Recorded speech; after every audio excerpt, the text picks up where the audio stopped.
We are living in the age of mass production. Everywhere I look, products are standardized, ready to ship, off the shelf. It's convenient, but all kinds of boring. My name is Ghib, a Japanese YouTuber living in Singapore. Oh, I like your hairstyle. I've created over 200 videos of my life in the Lion City. But one thing I haven't done is to make videos about truly made in Singapore products. Back in Japan, I grew up around handmade traditional crafts. I want to find the same spirit and dedication here in modern, high-tech Singapore.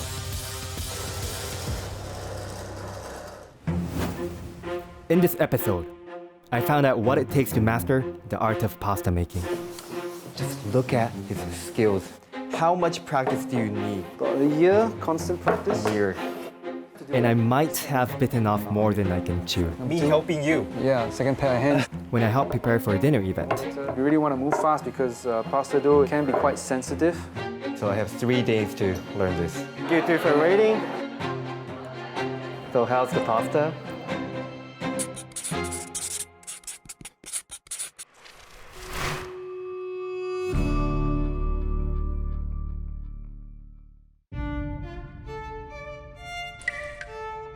This is Sufindeo, the rarest pasta in the world. It's made by stretching the dough until it is unbelievably fine. For 3 centuries, it was a family secret, guarded by Italian grandmothers on the island of Sardinia. But today, I'm seeing it made in Singapore. Wow. By pasta maker Lee Yam-hua. Sufindeo in English, it means threads of God. And how many people know how to make this? Under the tally of 20 maybe in the world. Oh my God. When I saw Yum Su Filindeu, it was really heavenly, like that moment. I never knew I would feel like this looking at a pasta. Yam-hua has spent the last 2 years mastering the technique. Why is it so hard to make this pasta? So you're working with water and semolina. And semolina is a dough that's very hard to manage. And to get it as fine as threads, you need to kind of pull it 8 times with minimal breakage. Wow. It's handmade pasta. Wow. It's 100% handmade pasta. Pasta is one of the world's favorite comfort foods. In fact, local pasta sales jumped by 13% last year. So it's safe to say that Singaporeans love their pasta. And few more so than Yam-hua. Growing up as a kid, I've always loved Chinese noodles. Pasta was kind of like a natural transition for me. But it took a decade of working in the corporate world before this transition happened. In 2016, Yam-hua quit his job as a tax consultant to pursue his pasta passion. He traveled through Italy and Japan to hone his craft before starting his private dining business, Fatto. Fatto means well-made in Italian. Wanting to do a good product, it was really the gist of it. I think a lot of restaurants, they shift the focus more towards like how the dish is cooked or plated. But to me, pasta should be seen as the main character in the dish. Just look at how incredibly thin pasta is. Yes. Wow. Just so delicate to your tongue. Slurps well, yeah? Slurps well. Yeah. Wow. Very tasty. I think the satisfaction at the end of the day, when you've nailed a particular technique, is very rewarding. Like this is one of the pastas that I had a greater sense of achievement because since it's sitting pretty much at a totem pole of pasta making, so having nailed this is something very, very rewarding. To help me understand the appeal of kneading noodles, Yam-hua has agreed to teach me pasta making, on one condition. So I have an event coming up, like a pop-up with a friend. So I was just wondering, would you be keen to be my second? Me helping you? Yeah, second pair of hands. All right. Yeah. When is it happening? It's in about 3 days. 3 days? Yeah. You're giving me 3 days? Yeah. But hold on. Before I roll up my sleeves and roll some dough, let's talk about where pasta comes from. I used to think that Marco Polo brought dry pasta from China to Italy. But historians say that Middle Eastern traders introduced it to Europe centuries before Marco Polo's time. Initially, handmade pasta was mostly eaten by the wealthy. Until the Industrial Revolution made mass-produced pasta available to everyone. It's the kind of pasta I eat the most. Mass-produced pasta is what you commonly find in your supermarket shelves. Wow, look at all the pastas. How is your handmade pasta different from these? So because these are mass-produced, it's very difficult to actually have a lot of air pockets in the dough because it just kind of rolls through a machine. Whereas a handmade pasta is, you kind of retain all that in the dough because you're not using a lot of force. Right. And in that effect, you actually get a lighter kind of texture. To be honest, it's kind of difficult for me to imagine that. Oh, well then I'll just show you. Sure. Yeah? We are back at Yum Hwa's place, and he has cooked up a little taste test for me. I have to guess which pasta was bought at the store and which was made by him. Look-wise, I can't really tell if it's handmade or not.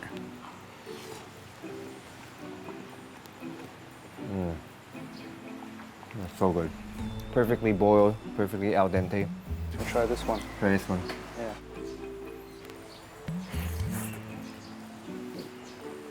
Yeah.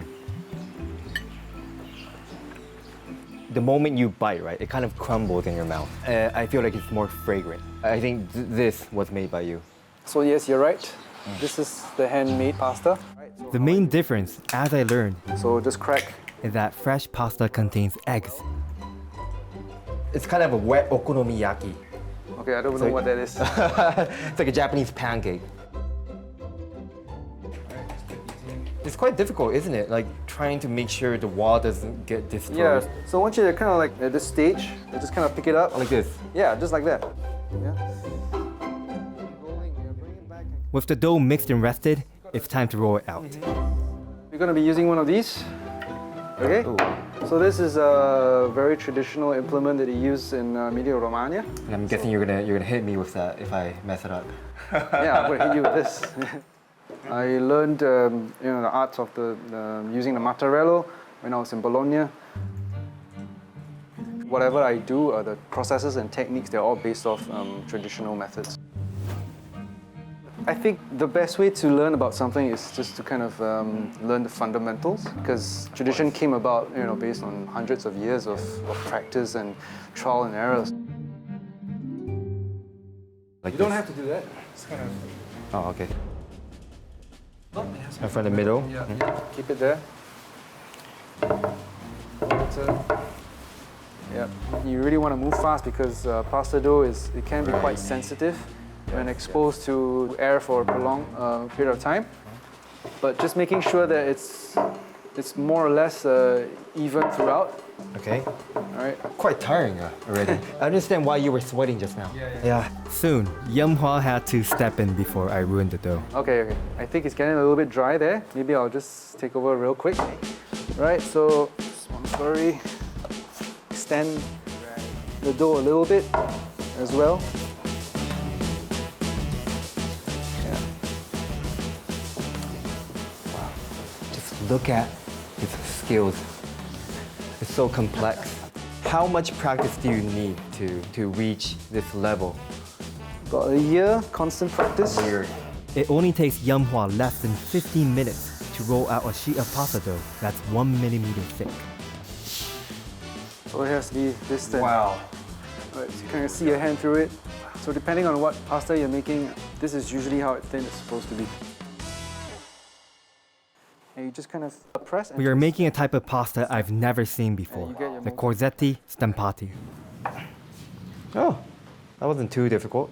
It's made by cutting out pieces of dough using a hand-carved wooden stamp. Why don't you use a machine? Well, if there was a machine to do it, then sure, you can. But by hand, it's just a little bit more beautiful. Yum Hwa makes up to 30 kilograms of pasta in a week. And we are not talking the common types like spaghetti or macaroni. These are pasta shapes new to me, such as the garganetti, orecchiette, and trofie. In total, he can make up to 50 different shapes. But the most important one for me is the agnolotti dumpling. This is what I'll be making for Yum Hwa's dining event. So the pinch has to be really tight. That's important because You you don't don't want want the air pocket in the pasta because it might just blow out Right. everything.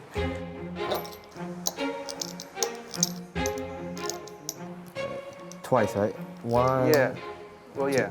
All right, so this is Yum's and this is mine. Looks pretty different. Not that different. It just needs a little bit of work. All right, so I have 3 days to learn this. Yep. Yeah, I'll try my best. 3 days is a long time. If you work Yeah. continuously. 72 hours 72 without hours. sleeping. I might have bitten off more than I can chew. How did it get that shape?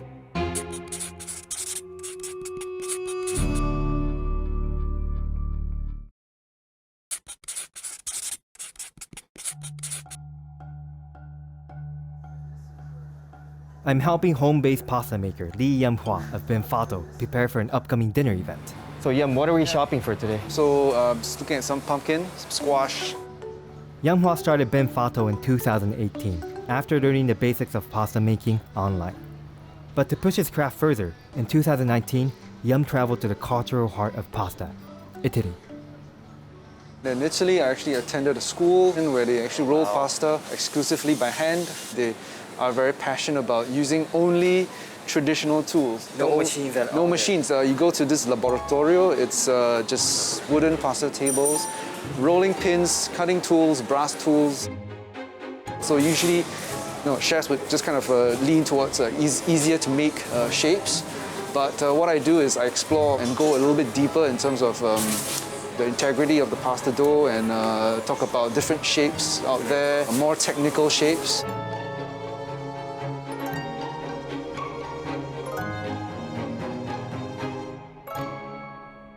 When I heard that Yum went to Italy to learn pasta making, I definitely felt his passion and dedication. I love pasta, but I wouldn't do that. I wouldn't go to Italy. I wouldn't throw my career away and start a new one. To build up his repertoire of techniques, Yum traveled to 6 regions in Italy to learn from the local chefs and home cooks. Did you face any struggles when you were learning? Yeah, it was tough in the sense that I ended up, having a lot of trouble kind of communicating. Most of the time, it was just Google Translate, and you just kind of speak through the language of pasta. Returning from Italy, Yum-hwa began to explore new ways to expand Fatto. So how did your business evolve since you started a few years ago? So I started doing a private kitchen. All right, it's where folks would come, and then you just curate an experience for them out of your own home. As private dinners were on pause during the circuit breaker, Yum-hwa teamed up with other businesses to deliver pasta and sauce kits. So obviously, that kind of opened myself up to people that couldn't get the opportunity to come in to dine at my spot. Yum-hwa told me that before the 80s, fresh pasta was uncommon in Singapore. He pointed me to the man who helped popularize the dish here. Salvatore? Hi, good morning. How are you? Doing great. So I heard you were the man who popularized fresh pasta in Singapore. 1988, when we arrived, all these 5-star hotels have Italian food. Only at 5 stars. Stars hotels and very, very expensive. Look around the supermarkets, not much is fresh pasta. We decided to do fresh pasta. Wow. And I flew to Italy, I bought all the machines, back to Singapore. And just like that, Pasta Fresca was born, introducing fresh pasta to the masses. My idea to open a shop selling pasta and train Singaporeans how to taste the Italian food.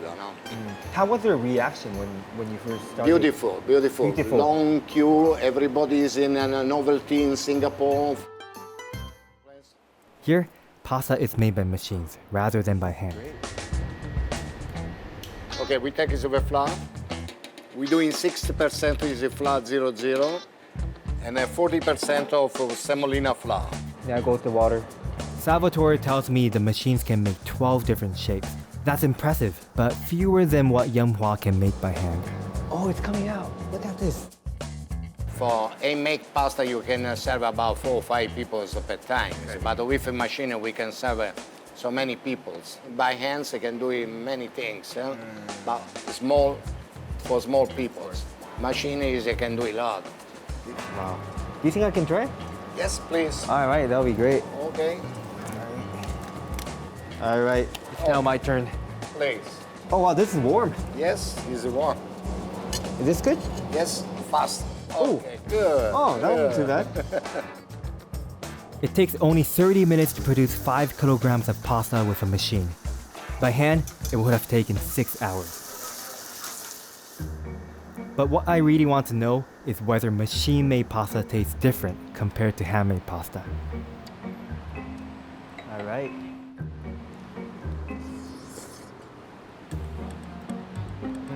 Wow.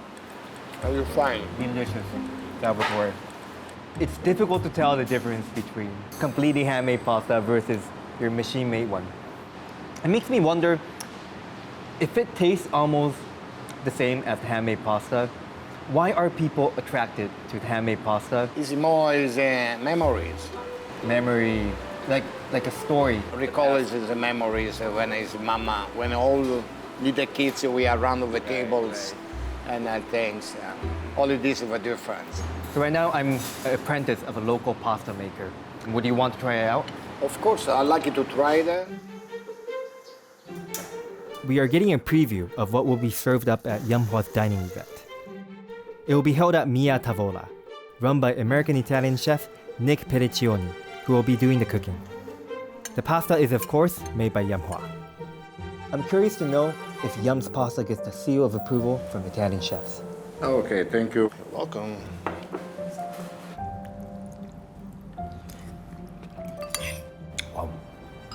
Sounds very nice. Very nice.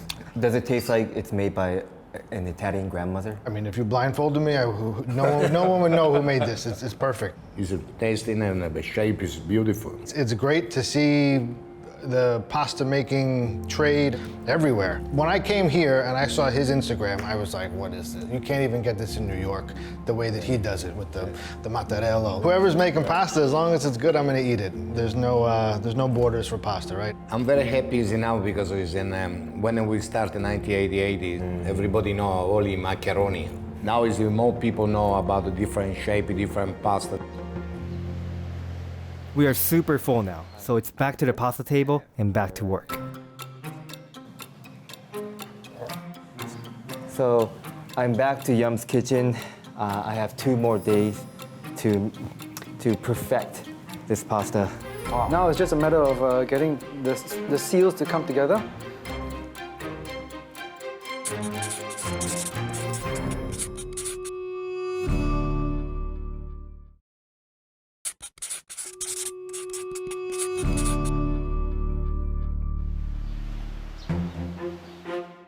Okay, so this is the day before the event, and Yum told me to prepare around 2 kilograms of pasta.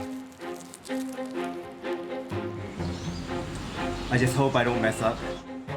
So this is the result of 3 days of work. I just hope my customers will be happy tasting these tomorrow. While taking a break from pasta making, Yamhua brought me to meet the person who got him started in the food scene. Everyone.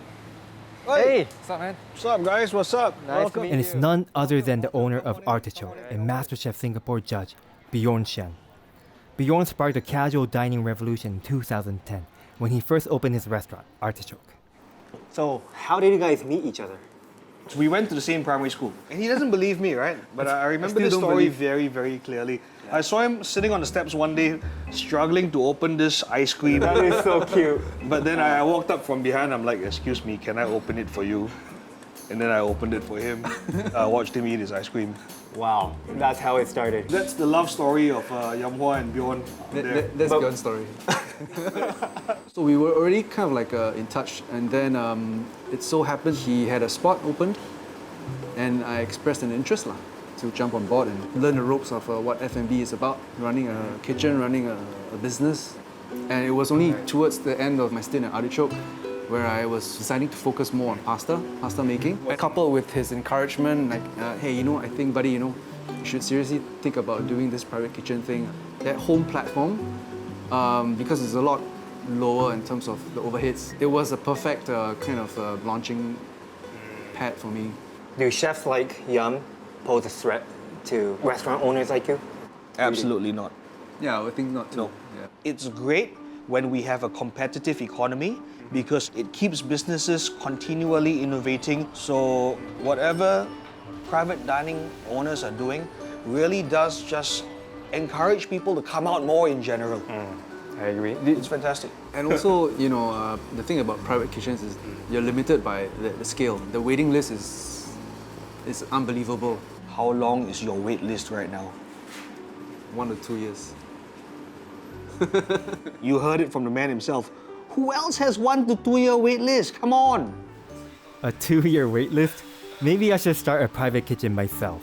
After all, I now know how to make a grand total of one type of pasta.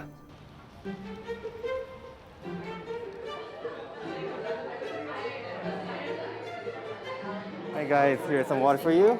With that, it's time to see how my handiwork fares on the big day. It's being served in the style of an Italian wedding soup. Thank you too for rating. This is the meatball agnolotti and local greens. Enjoy. It actually is like little dumplings. These ones? So how's the pasta? The taste? Taste is good. It's just the texture. It's just uneven, so from one pasta to the other, you can tell Right. that there might be some differences. But I think we overall really like the dish. Thank you. I think my first attempt at pasta making went pretty well. I have a long way to go, but if there's one thing I've learned from Yum Hua, the key to making good pasta is a pair of hands and the determination to succeed. People like Yum, they're putting so much effort, soul, energy into perfecting their craft. It's amazing how, with dedication and passion, even home chefs can create something delicious that compares to restaurant quality food. I've only explored the Italian food scene in Singapore, and I know there are so many more home chefs creating delicious food in their kitchen, and I'm excited to see where this will go. All right, time to get back to work. In the next episode of On the Red Dot. Wow, what is happening here? Here's a place where we do the drying of skin. I've bagged myself a leather artisan, It's actually a wine bag. a wine bag, Yep. to teach me the finer points of working with animal hide. So that's where you'll be cutting. I hope I don't cut my fingers. And tear apart myths about the luxury material. Oh my gosh, you just ripped leather.